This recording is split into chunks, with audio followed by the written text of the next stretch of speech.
سپاس بۆ خواتوانیمەوە کە تا ئێستا بە پشتگیری دایک و باوکم و بە پشتگیری مامۆستاکانم تا ئێستا بەردەوام بگومان هەستێکی خۆشە کە توانیمە کولتوری خۆمان دەربخەین لێرەیە لەم کۆنسێرتە جوانەیە کۆبوونێتەوە و ئازانەی کە بەدڵمان بووە ژەنیمانە تقریباً نزیکی 7 ساڵ 8 ساڵێکە بێ کە من ژەنیاری ئامێری تەمورەم و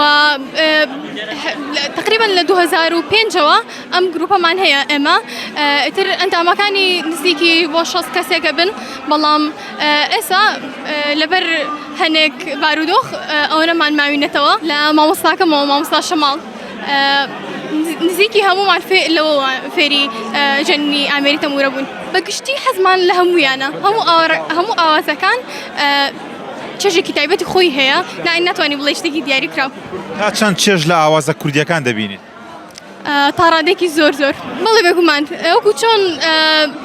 لە مناڵیەوە هۆگری بووکە شوشەکە تەبی منیش هەر لە مناڵیەوە توانم بڵێم